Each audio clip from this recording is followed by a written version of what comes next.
गोपाला जपो, इनकी मैं माला या से वारिया गोपाला।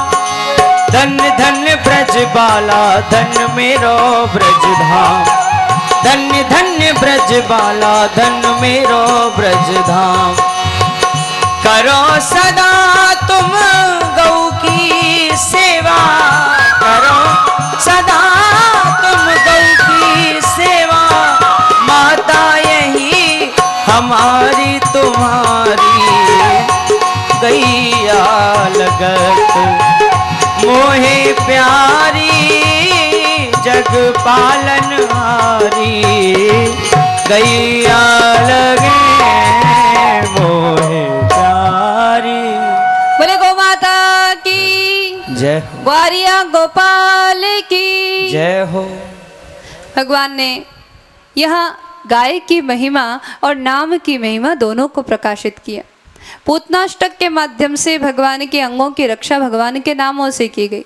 भगवान मुस्कुरा उठे, आज ये बात सिद्ध हो गई, हमारा नाम हमसे बड़ा है। देखो आज हम तो रक्ष हो गए, हमारी तो रक्षा की जा रही है और नाम हमारा रक्षक हो गया।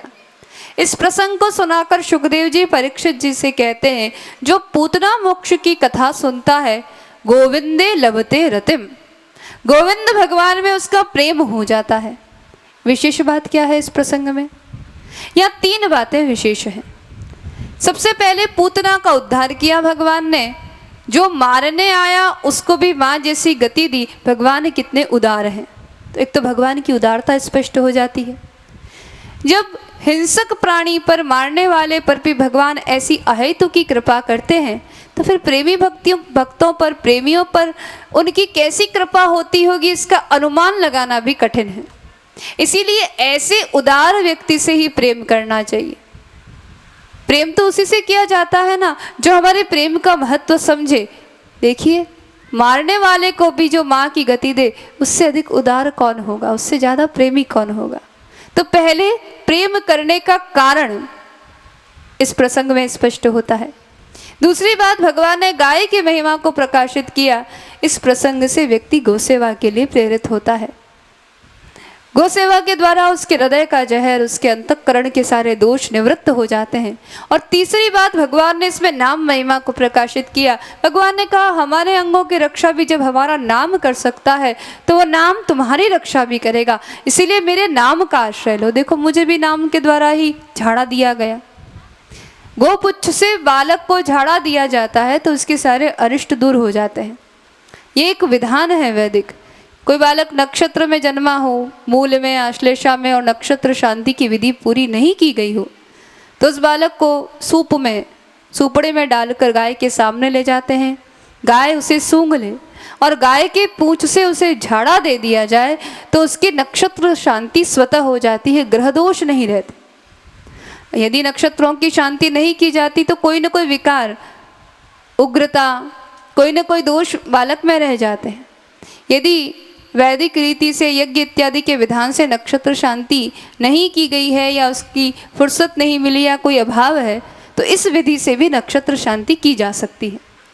भगवान ने गाय की महिमा, नाम की महिमा को यहाँ सिद्ध किया। इस प्रसंग को सुनकर परीक्षित जी कहते हैं, भगवान की कथा कैसी है। यत् शृण्वतां पेत्य रतिं वितृष्णाम। जब भगवान की कथा को सुनता है, जब उसका भगवान से लगाव होता है, रति की जागृति होती है, तो चित्त से सारी तृष्णाएं अपने आप मिटने लगती है। उसका अंतःकरण शीघ्र ही स्वच्छ हो जाता है, निर्मल हो जाता है। और जैसे ही अंतःकरण शुद्ध हो गया, भक्तिम हरो, भगवान में भक्ति की जागृति होने लगती है।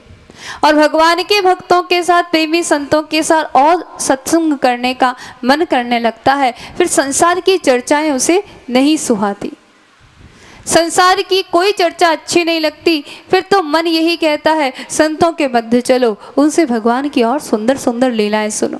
लीला ही ऐसी है। इसलिए हे परीक्षित, हे सुखदेव जी, आप मुझे भगवान की और ऐसी मधुर मंजूर लीलाएं सुनाई। सुखदेव जी ध्यानस्थ होते हैं और एक अगली लीला का गान करने लगते हैं। भगवान 3.5 महीने के हुए, 108 दिन के हुए। आज उनका जन्म नक्षत्र आया। आज भगवान ने अपने आप करवट बदली। अरे हमारा लाला इतना बड़ा हो गया, अपने आप करवट बदलने लगा, इसमें ताकत आ गई। ये देखकर नंद बाबा यशोदा मैया दोनों बहुत प्रसन्न हुए। कहा इस अवसर पर तो फिर से एक बहुत अच्छा उत्सव होना चाहिए। उत्सव का आयोजन किया। उत्सव का मतलब क्या? उत्सव माने बढ़िया से बढ़िया खीर मालपुए का भोजन, ब्राह्मणों के द्वारा स्वस्ति वाजन और खूब गोपियों के द्वारा नाच गाना। अब गोपियां आती यशोदा मैया का काम में तो सहयोग करती, लेकिन बालकृष्ण को ले लेकर कभी उछालती, कभी उसके गाल खींचती। यशोदा मैया ने सोचा कि ये गोपियां इसको सोने भी नहीं देती, चैन ही नहीं लेने देती। यशोदा मैया ने अपना दूध पिलाया, बालकृष्ण लाल को तैयार किया, सुला दिया और पालने को ले जाकर नंद बाबा के आंगन में एक छकड़ा रखा था। उसमें बैल जुते हुए नहीं थे, लेकिन उसके ऊपर दही दूध मक्खन से भरे हुए मटके रखे थे। उस छकड़े के नीचे ले जाकर पालने को छुपा कर रख दिया। गोपियां पूछती मैया लाला कहाँ गया? मैं क्या जानूं, तुम ही ले लेकर घूम रही थी, मैं काम करूं कि लाला का ध्यान रखूं? अब बालकृष्ण लाल ने सोचा अरे मैया तू क्या कर रही है, हम तो सखियों के साथ खेलने के लिए आए हैं, हमारे पास ज़्यादा समय थोड़ी है, 11 साल के लिए ही तो आए हैं, हम एक क्षण भी इनसे वियुक्त होना नहीं चाहते और तूने लाकर हमें इस छकड़े के नीचे पटक दिया। ये छकड़ा क्या है? ये जीवन का रथ है, जो धर्म यानी बैल से जुड़ा हुआ नहीं है, जिसमें इंद्रिय के रस को प्रधानता है, विषय भोग को प्रधानता। और भगवान बेचारे घर में एक आले में पड़े रहते हैं, वैसे पड़े हैं नीचे। सब लोग अपने अपने काम धंधों में व्यस्त हैं और भगवान की तरफ किसी का ध्यान ही नहीं है। भगवान रोने लगे, हाथ पांव पटकने लगे और एक लात मारी और छकड़ा भंग हो गया। उस शकट में एक असुर आकर बैठ गया था, उत्कच नाम का। वो बलि का पुत्र था, एक दानव का पुत्र था और लोमस ऋषि के श्राप के कारण उसका शरीर नष्ट हो गया था। लोमस ऋषि का जब उसने वंदन किया तो उन्होंने कहा तुम जिस स्थान पर जाकर बैठोगे उसी स्थान का तुम्हारा आकार हो जाएगा। शकट में आया तो शकट जैसा ही हो गया, इसीलिए शकटासुर कहलाया। भगवान ने उसको देख लिया था। भगवान ने लात का प्रहार किया, उसे असुर योनि से मुक्त किया, उसका भी उद्धार किया। बोले असुर निकंदन भगवान की। अब छकड़ा टूटा, जोर का शब्द हुआ तो सब दौड़ कर आए, देखा इतना भारी छकड़ा टूट गया, सारे मटके फूट गए और भगवान दूध दही घी में छप छप करके आराम से लोटपोट हो रहे हैं। इस दृश्य को देखकर नंद बाबा ने पूछा वहां खेलते बालकों से इस छकड़े को किसने तोड़ा? बालकों ने कहा कन्हैया ने एक लात लगाई, इससे छकड़ा टूट गया। ऐसा हो सकता है 3.5 महीने का बच्चा लात लगाए और इतना भारी छकड़ा टूट जाए? बच्चों को कोई भ्रम हुआ होगा, किसी ने बात स्वीकार नहीं की। सबने बालकृष्ण को उठाया, पुनः स्नान इत्यादि कराया। पूतना का भी उद्धार हो गया, शकटासुर का भी उद्धार हो गया। तब कंस ने तीसरा दैत्य भेजा, तृणाव्रत। वह एक आंधी तूफान के रूप में ब्रजमंडल के भीतर आया। तृणाव्रत है फैशन की आंधी, प्रदर्शन का प्रभाव। ऐसी फैशन की आंधी जब चलती तो लोगों को कुछ समझ में नहीं आता, आंखों में धूल भर जाती है, चारों ओर अंधेरा छा जाता है, लोग कुछ भी करने को तैयार हो जाते हैं। तृणाव्रत भी बवंडर के रूप में आया। यशोदा मैया बालकृष्ण लाल को गोद में लेकर बैठी थी। भगवान ने देख लिया कि तृणाव्रत आने वाला है। भगवान इतने भारी हो गए कि यशोदा मैया को लगा मैं अपनी गोद में किसी शिला को लेकर तो नहीं बैठी। अरे मैं तो बड़ी बूढ़ी हूँ, लगता है मेरे पैर ही सो गए हैं। पास में एक चादर बिछाई, बालकृष्ण लाल को उस पर लिटा दिया। थोड़ा चलूँ फिरूँ, पाँव में कुछ जान तो आए। इस शिला से लाला को लेकर बैठी थी, पाँव ही सो गया। उठी और अपने काम करने के लिए चली गई। इतने में वो भयंकर आंधी आई, बवंडर आया, पूरा ब्रजमंडल धूल से भर गया, अंधकार छा गया और तृणाव्रत ने आकर श्री कृष्ण को उठाया। भगवान पहले तो हल्के ही बने रहे। तृणाव्रत उन्हें लेकर आकाश में गया, ऊंचा और ऊंचा उड़ा, ब्रजमंडल से बाहर जाना चाहता था तो भगवान ने कहा सॉरी, अभी हमने एक शपथ ले रखी है, 11 साल 52 दिन तक हम ब्रजमंडल से बाहर नहीं जाएंगे, हम ब्रज में ही बने रहेंगे, इसलिए तुम हमें बाहर तो नहीं ले जा सकते। भगवान तृणाव्रत के गर्दन पर लटक गए, अपनी बाहों का हार उसके गले में डाल दिया और इतने भारी हो गए कि तृणाव्रत को लगने लगा अरे मैं किसको ले आया। मैं कहीं नंद बाबा के आंगन में रखी नीली नीली शिला को तो नहीं ले आया। भगवान ने कहा, अब तुझे मजा चखाते हैं, चल ब्रजमंडल में ले जाकर तुझे शिला पर ही पटकते हैं। ऐसा घुमाया तृणावर्त को, कभी इधर गिराया उधर गिराया, और अंत में ले जाकर एक शिला पर पटका, एक मुष्टिका का प्रहार किया। बोलिए स्वर्णिकंदन भगवान की। सब लोगों की आंखें खुली, अंधेरा मिटा, धूल छटी तो देखा एक विशाल राक्षस धरती पर गिरा पड़ा है और बालकृष्ण लाल उसके ऊपर खेल रहे हैं। बड़े दुखी हुए सब लोग। जब देखो, जब ब्रज में उपद्रव हो रहे हैं, बालकृष्ण के ऊपर संकट आ रहे हैं, तो नंद बाबा ने एक बहुत सुंदर बात कही। यहाँ पर सबको सांत्वना देते हुए नंद बाबा ने कहा, देखिए हम लोग इसमें कुछ भी नहीं कर सकते। तुमने देखा पूतना मारी गई, शकटासुर मारा गया, तृणावृत मारा गया। सज्जन लोगों की रक्षा उनकी सज्जनता के कारण होती है और दुष्ट लोग अपनी दुष्टता के कारण मारे जाते हैं।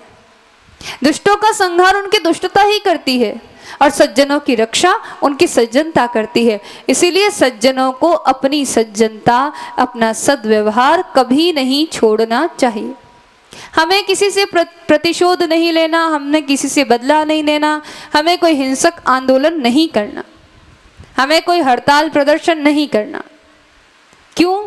क्योंकि सज्जनों का धर्म है सद्भाव, प्रेम, मैत्री, दया, करुणा। सज्जन लोगों की रक्षा सज्जनता के द्वारा प्रभु कृपा से स्वयं हो जाती है।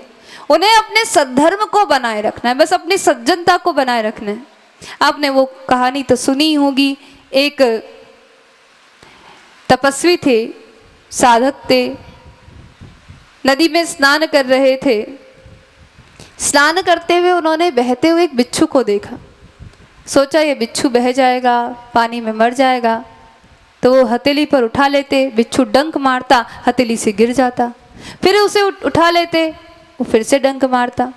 लोगों ने कहा, आप क्या कर रहे हो, ये बिच्छू है, ये डंक मारना नहीं छोड़ेगा। उन संत ने कहा, जब एक तुच्छ सा प्राणी अपने स्वभाव को नहीं छोड़ सकता, डंक मारने के स्वभाव को, तो मैं जीवों पर करुणा करने का, उनकी रक्षा करने का अपना स्वभाव क्यों छोड़ूं? ये अपने स्वभाव का पालन कर रहा है, मैं अपने स्वभाव का पालन कर रहा हूं। नामदेव जी रोज गोदावरी स्नान के लिए जाते थे, तो एक दुष्ट व्यक्ति मध्य मार्ग में बैठ गया। वे गोदावरी स्नान के लिए जाते, वो थूकता, वे पुनः स्नान करके आए, फिर उसने थूका। ऐसा करके 108 बार उस दुष्ट ने नामदेव जी पर थूका। आखिर वो थक गया, नामदेव जी नहीं थके। उसने कहा, मैं बार बार आपके ऊपर थूक रहा हूं और आप बिल्कुल क्रोध नहीं कर रहे। नामदेव जी ने कहा, इसमें क्रोध करने की कौन सी बात है, तुम्हारी कृपा से मेरा 108 बार गोदावरी स्नान हो गया, मुझे कितना पुण्य मिला। जब तुम अपनी दुष्टता, किसी को सताने का स्वभाव नहीं छोड़ सकते, तो मैं तुम्हें क्षमा करने का अपना संत स्वभाव क्यों छोड़ दूं? ये सीख दी नंद बाबा ने। सज्जनों को अपनी सज्जनता का परित्याग नहीं करना चाहिए। सज्जनों की रक्षा उनकी सज्जनता करती है और दुष्ट अपनी दुष्टता से मारे जाते हैं। यशोदा मैया बालकृष्ण लाल को लेकर दूध पिलाने बैठी। आज मैया और लाल जी एक दूसरे में ऐसे खो गई, समय का पता ही नहीं चला। बालकृष्ण ने लाल को अपलक नयनों से यशोदा मैया निहार रही थी।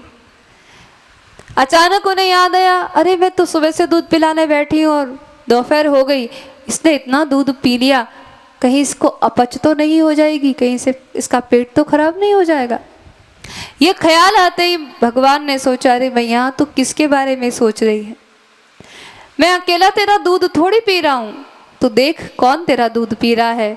उस समय भगवान ने जम्हाई ली और यशोदा मैया ने संपूर्ण विश्व का दर्शन भगवान के मुख में किया। मानो भगवान कहना चाह रहे हो, मैया तेरे वात्सल्य से संपूर्ण विश्व तृप्त हो रहा है, मैं विश्वात्मा हूँ, संपूर्ण विश्व मेरे भीतर निवास करता है। उस समय यशोदा मैया को अपनी आंखों पर यकीन नहीं हुआ।